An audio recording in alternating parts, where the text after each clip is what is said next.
Assalamualaikum warahmatullahi wabarakatuh. Bismillah, alhamdulillah. Wassalatu wassalamu ala rasulillah. La hawla wa la quwata illa billah, amma ba'du. Yang kami hormati segenap pemirsa Lingkar Ramadan yang dirahmati Allah. Alhamdulillah, hari ini kita masih di bulan suci Ramadan. Bulan yang penuh berkah, bulan yang penuh rahmah, dan juga bulan yang penuh ampunan dari Allah Subhanahu wa Ta'ala. Oleh karena itu, mari momentum bulan suci Ramadan kita gunakan untuk meningkatkan ketakwaan kita kepada Allah Subhanahu wa Ta'ala dan keimanan kita kepada Allah Subhanahu wa Ta'ala. Terkait keimanan, saya ingat sebuah hadis dari Abi Hurairah radhiyallahu anhu dalam kitab Arba'in Nawawi. Rasulullah SAW bersabda, "Man kana yu'minu billahi wal yawmil akhir falyaqul khairan aw liyasmut. Wa man kana yu'minu billahi wal yawmil akhir falyukrim jarahu. Wa man kana yu'minu billahi wal yawmil akhir falyukrim dhaifahu." Dalam hadis ini mempunyai pengertian bahwa seseorang dikatakan mempunyai iman yang sempurna kalau memiliki tiga hal. Yang pertama yaitu dia selalu berkata yang baik. Yang kedua, dia selalu memuliakan tetangganya. Dan yang ketiga, dia selalu memuliakan tamunya. Dari tiga hal inilah sebagai indikator bahwa seseorang dikatakan sebagai mempunyai iman yang sempurna di mata Allah Subhanahu wa Ta'ala. Pemirsa Lingkar Ramadan yang diberkati Allah, indikator yang pertama seseorang dikatakan mempunyai iman yang sempurna adalah falyaqul khairan aw liyasmut. Dia selalu berkata yang baik. Pertanyaan kemudian, perkataan yang baik seperti apa? Apakah dia harus dengan ramah? Apakah harus dengan nada yang rendah? Atau yang seperti apa? Perkataan yang baik adalah perkataan yang tidak menyakiti hati seseorang. Yang dimaksud perkataan yang baik. Apalagi diteruskan dalam kalimat aw liyasmut. Kalau tidak bisa berkata yang baik, maka lebih baik diam. Disinilah pentingnya kita dalam menjaga lisan. Ada sebuah peribahasa mengatakan, luka karena pisau masih bisa cari obatnya.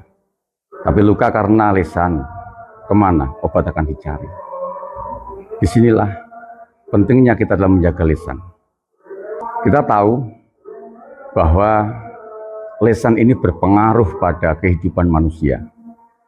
Karena lisan, manusia bisa rendah derajatnya. Dan karena lisan juga, manusia bisa tinggi derajatnya, diangkat derajatnya oleh Allah Subhanahu wa Ta'ala. Orang bertengkar gara-gara lisan. Orang dipenjara gara-gara lisan. Orang berdosa juga karena lisan. Tetapi orang dapat pahala banyak gara-gara lisan. Dan orang diangkat status derajatnya oleh Allah juga gara-gara lisan. Itulah indikator yang pertama. Seseorang dikatakan mempunyai keimanan yang sempurna. Pemirsa Lingkar Ramadan yang dimuliakan oleh Allah. Indikator yang kedua, seseorang dikatakan mempunyai iman yang sempurna adalah falyukrim jarahu. Dia selalu memuliakan tetangganya. Dalam keterangan lain, bahkan disebutkan walau kafiron, meskipun tetangga itu kafir atau non-muslim. Bagaimana cara memuliakan tetangga? Tentunya banyak hal yang harus kita lakukan dalam memuliakan tetangga. Di antaranya adalah yang pertama, tidak menyakiti hati tetangga kita.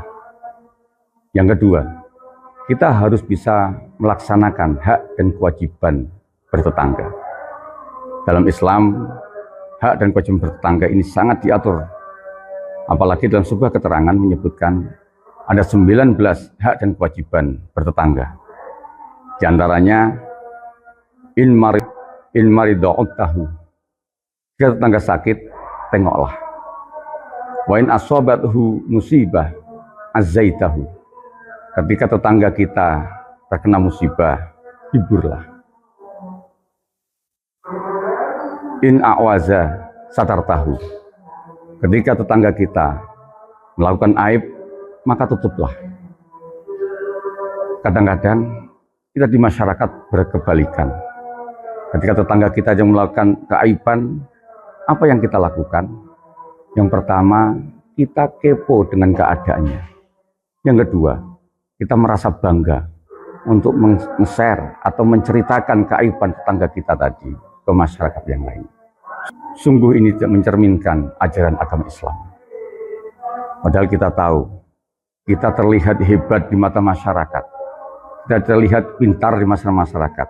Itu bukan karena kita hebat, tapi Allah menutup aib kita, biar kita kelihatan hebat di masyarakat. Inilah indikator yang kedua, seseorang dikatakan sebagai mempunyai iman yang sempurna. Para pemirsa lingkar Ramadan yang dimuliakan Allah. Indikator yang ketiga, seseorang dikatakan mempunyai iman yang sempurna adalah fal yukrim doifahu, yaitu dia selalu memuliakan tamunya. Bagaimana cara memuliakan tamu? Ada beberapa hal yang kita lakukan. Yang pertama, minimal kita menyambut tamu itu dengan wajah yang sumringah. Dalam bahasa Jawa, sumeh. Meskipun dalam diri kita baru ada masalah, tidak punya uang misalnya, atau bahkan sedang bertengkar dengan pasangan kita.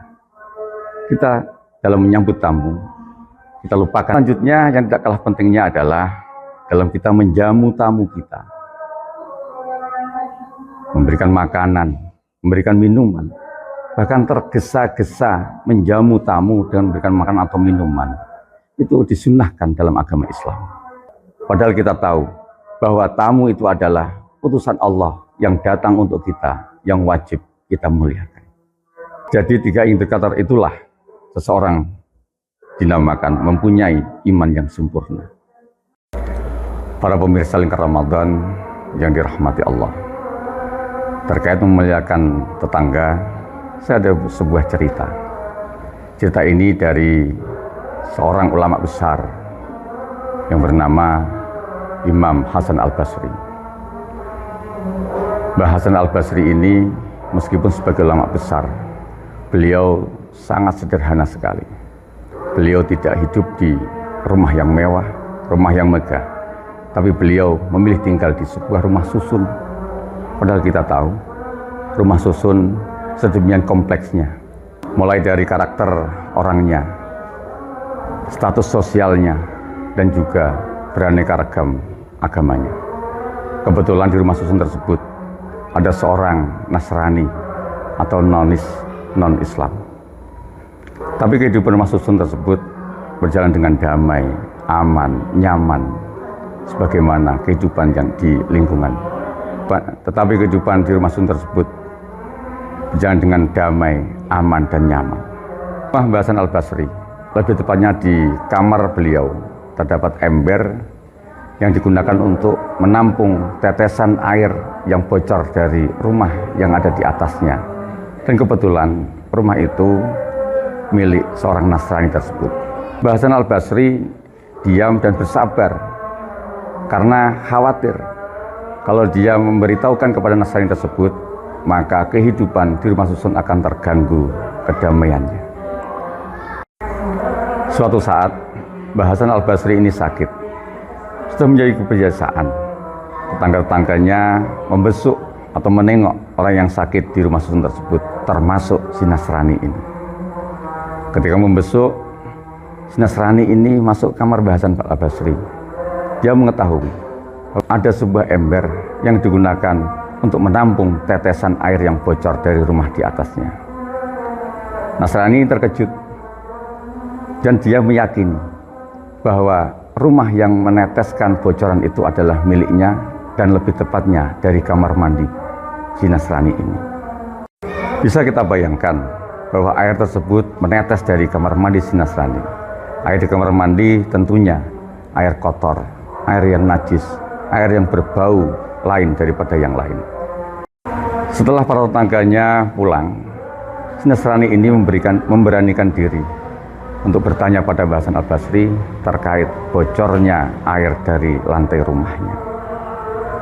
Nasrani ini tanya pada Mbah Hasan Al-Basri, "Mbah, ember itu untuk apa?" Mbah Hasan Al-Basri menjawab, ember itu untuk menampung tetesan air yang bocor dari lantai atas. Kemudian Nasrani ini bilang lagi, "Mbah, lantai atas itu rumah saya. Nanti saya akan perbaiki ya." Nasrani pun berkata lagi, "Mbah, yang di atas itu adalah rumah saya. Nanti akan saya perbaiki." Kata Mbah Hasan Basri, "Oh, tidak perlu diperbaiki." Si Nasrani ini berkata lagi, "Mbah, sejak kapan bocornya ini?"